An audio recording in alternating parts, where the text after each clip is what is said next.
Your wife's calling you a workaholic is not a fair characterization. That is right. I'm just doing what I have to do.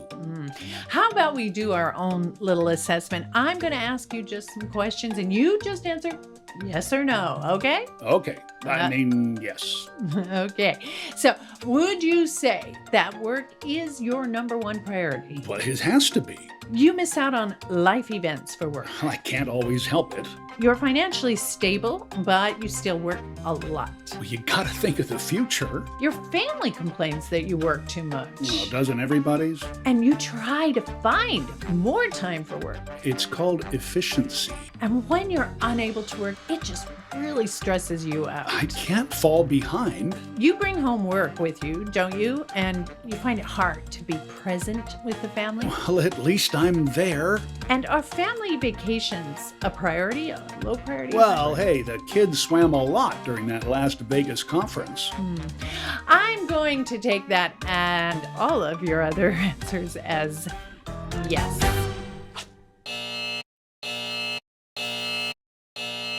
If your instinct or intuition is telling you that his work life, family life scale is out of balance, you may very well be right.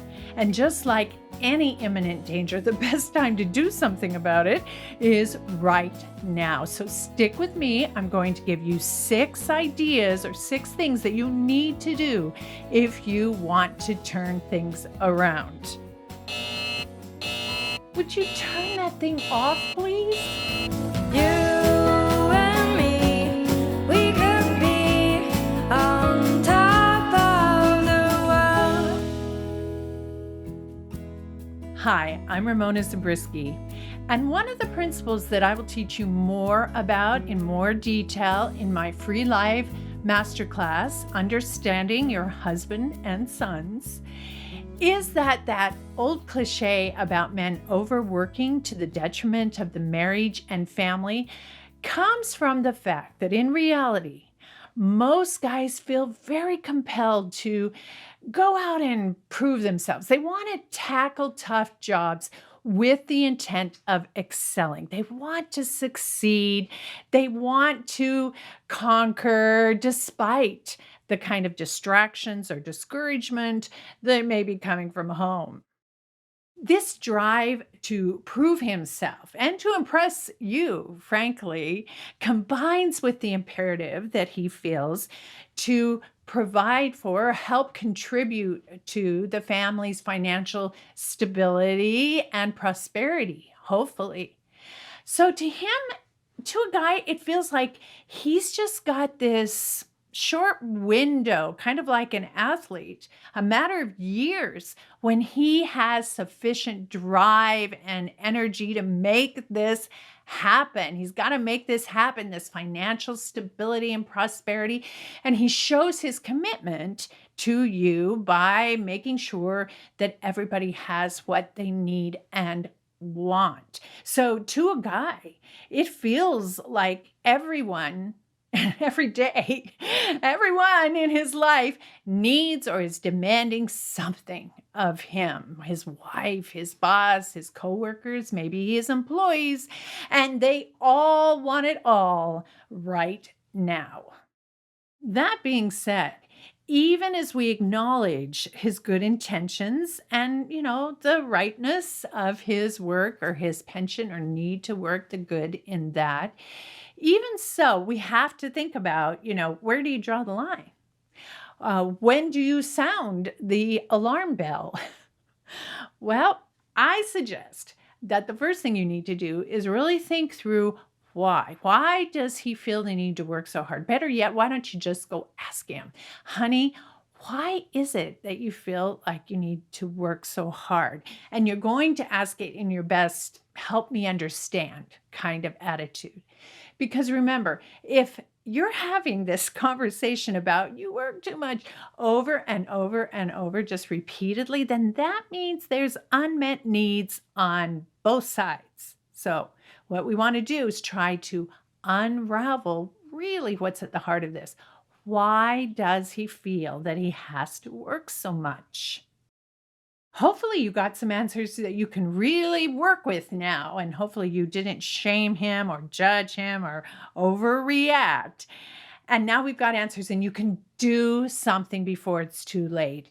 Because although the family work-life dynamic that balance is going to be fluctuating throughout your entire marriage and life together out of necessity, and although flexibility and forgiveness is going to be required occasionally for those tough times when you both have to give a little bit extra.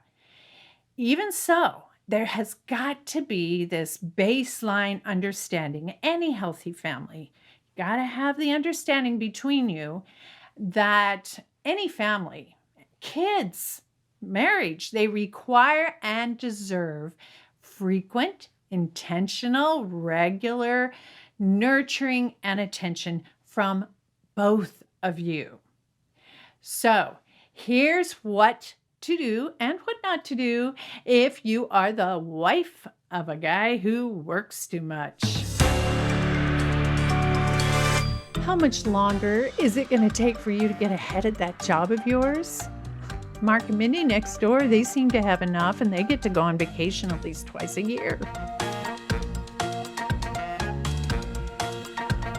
I am crying myself to sleep every night, and the kids hardly know they have a father anymore.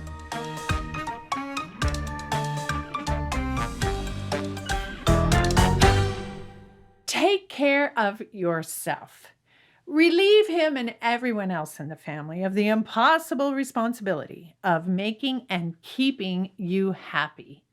Romancing your own heart frees up your heart to spend less energy on stress and self-pity and more energy on the things and the people that you love.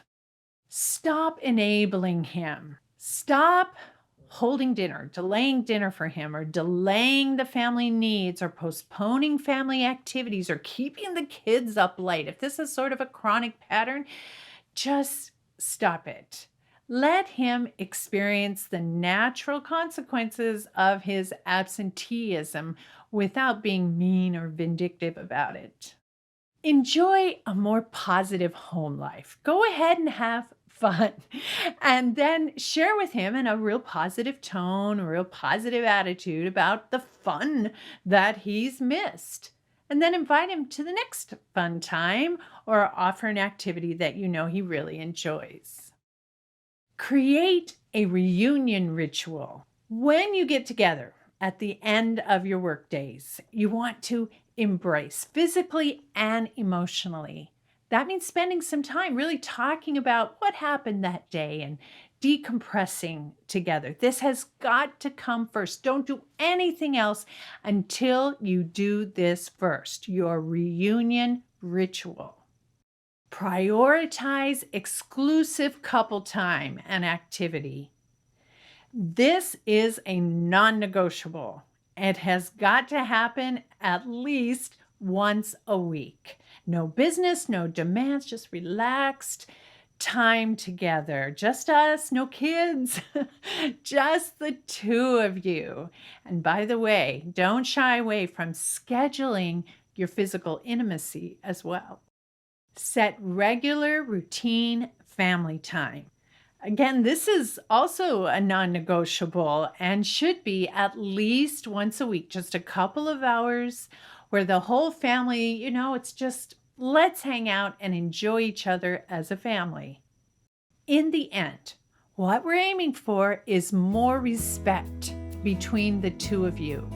His righteous motivations are acknowledged, his sacrifices are appreciated, his achievements are approved of, and his need to work reasonably accommodated. And your instincts are validated, your thoughts are valued, your sacrifices are honored, and your needs recognized and met. Then, when the occasional late night or weekend work comes along, instead of reacting with frustration and resentment and anger, you can respond with flexibility and understanding because, listen, work and its complications are never going away. The only way that you're going to be able to tone down or turn off the alarm bells in your marriage is by getting better and better at managing your expectations and setting yourself up for healthier responses. You can start by subscribing to this channel and by saving your seat for my free live masterclass, Understanding Your Husband and Sons. The description box has the link just below. As always, I am so happy to be your wife saver. See you next time.